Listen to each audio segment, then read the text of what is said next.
reporter? I'm Josiah and I'm a Heath News reporter. I'm Elisa and I'm a Heath News reporter. I'm going to be interviewing Dr. Dan, who's a politician and a doctor. So we're going to be asking him some questions. How did you become a politician? So I became an MP, and why I became an MP was when I first qualified as a doctor, I was looking after people who were homeless and had drug and alcohol problems in a charity I was involved with on the south coast. And somebody called David Cameron, he then became our Prime Minister a bit later on. He was at the time what was called the leader of the opposition, which was the biggest party that wasn't the government party in Parliament. And he came to visit the charity I was involved with, and soon after that suggested I might like to get involved in politics, and it went from there. What is your favourite law? My favourite law? I'm trying to think. What would my favourite law be? Let me have a think about that, and I'll try and think about that while you ask me some more questions, and we can come back to that.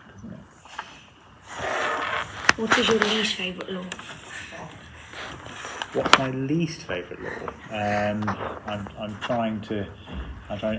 Again, let me have a think about that one, and I'll come back to you about that a bit later on. Are politicians rich? Probably not compared to a lot of other people, but I think politicians earn more money than on average. But I think that politicians in other countries, like America and elsewhere, are paid a lot more than politicians are in this country.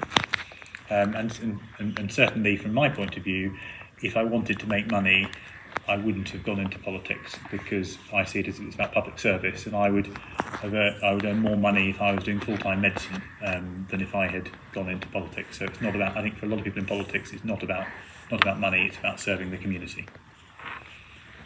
We know that you like psychology. Does that help you do your job?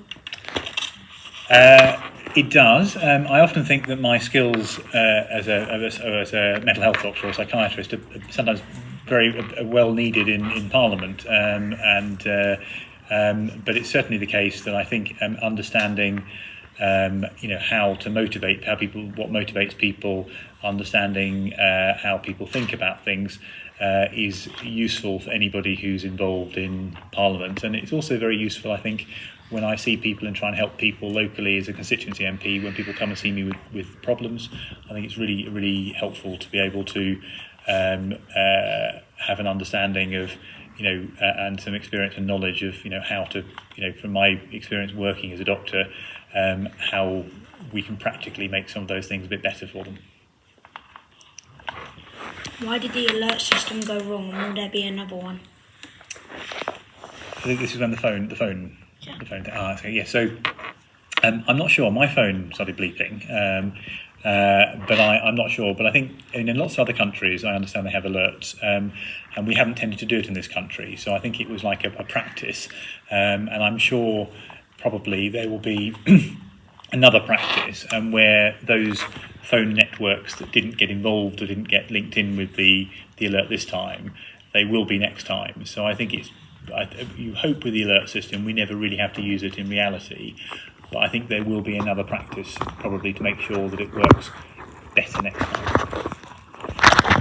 Have you ever regretted one of your decisions? Yes, I think all of us, I think in life, there are always things that I think anybody will think to themselves, actually, I wish I'd done that differently, or now that I know that, I might have done that differently. And one of those things, I would say that when I was first elected as an MP, we had to vote on something that I'm very interested in from my medical work, which is about what are called public health services, which include addiction services, and a decision was made that those services would not come directly through the NHS, but they would be what's called commissioned, or the money for those services will go to local councils instead.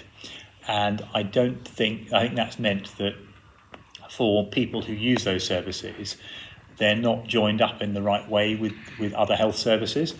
and I think that separating addiction services and some other public health services away from the rest of the health system probably was a bad idea, and I wish I could go back and find a way of making sure that didn't happen, because I think that's something that we need to change back again.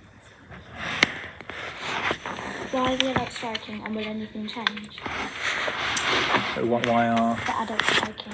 the adults striking? Well, I think there are lots of people who are striking. I think one of the reason is I think people are striking is because of what's called the cost of living. So we know last year when the Russia invaded the Ukraine, that caused inflation, which is meant that prices started rising, particularly for food, fuel. But when fuel prices go up, because a lot of transport is so important for many other things as well, like that's how food gets to the shops by being transported to the shops.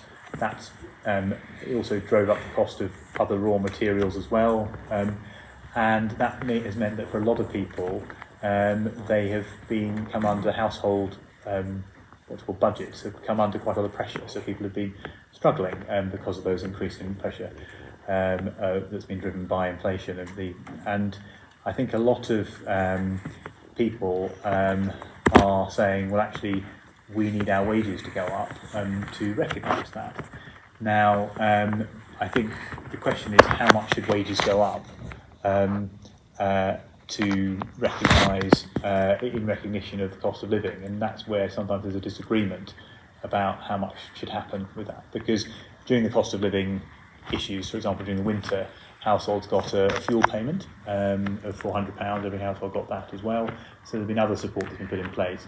Personally, I think that probably the government needs to do just a little bit more on some of the pay offers that are on the table at the moment, because I think with inflation running at about 10%, when a lot of the pay offers are more like around about 7%, it would be maybe nicer to have them a little bit higher, so that they're a bit closer to what the level of inflation is.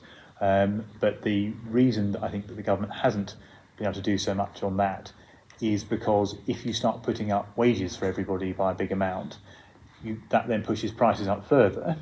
That makes inflation worse, and then you get into a vicious cycle where you can keep having to put wages up, and then prices go up. You have to put wages up again, and prices go up, and you never overcome inflation. So it's a really difficult one to get right on this, and I think probably we are getting to a point now where a number of the pay offers that have been on the table seem to be just about in the right place, but there are some that might need to go a little bit higher, I think. Why are people complaining about the cost of living? Well, I think the cost of living as the main driver of it was, and the reason for that is because of the war in Ukraine, and I think until that war comes to an end, and I can't see it coming to an end anytime soon, unfortunately. That's obviously really bad for people in Ukraine, but it's also bad for the whole of the world, because 70% of the world fertiliser came from Ukraine and from Russia. 15% to 20% of our oil and gas came from Ukraine and Russia. So because of suddenly that supply being cut off, it pushed up prices very dramatically, because when you have a shortage of something, prices go up. And that's meant that a lot of people have faced much higher costs on their food, much higher costs on their fuel.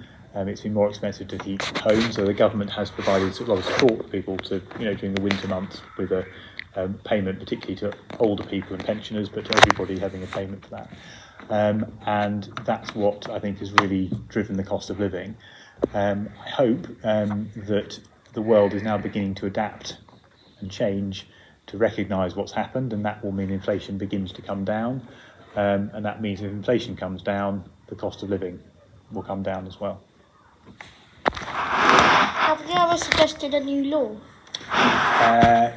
Yes, I have. So when I was a government minister for a while in health, I introduced a new law which meant that doctors and nurses who come to work in the UK had to be able to speak a good enough standard of English to communicate with patients. before they are able to practice as doctors and nurses in this country. Now, you might have thought that was already the case, because you can't really practice medicine and look after patients unless you can speak English to a good enough standard. But actually, there were some examples where bad English and bad communication had led to bad things happening to patients, and that was a law that I personally introduced, and I think that's made things safer, because it's great that we've got people coming to work in the UK from all over the world and contributing to the NHS. That's fantastic. But we need to make sure that everyone has a good standard of English, to make sure that people are communicated with in the right way and that everything is safe. Favourite law is, I'm trying to think of what my favourite law is, because actually sometimes laws stop people doing things and sometimes laws help people to do things. So I would say probably because I was involved in making it happen, I'm going to say that my favourite law is that law that I helped to introduce about making sure that doctors and nurses have to have a good enough standard of English before they can practice as doctors and nurses working in this country. I think that was something I was proud to be involved with. In terms of my least favourite law, I'll probably pick the one that I said earlier, that the one that changed the way that the funding for public health services happens, that took a lot of public health services, particularly services for addictions, away from the NHS, because I think that was a bad law and one I think really needs to be changed. We're Heath News and we're signing off. I'm Adaraj. I'm Alicia. And I'm Josiah. And you've been watching the Heath News.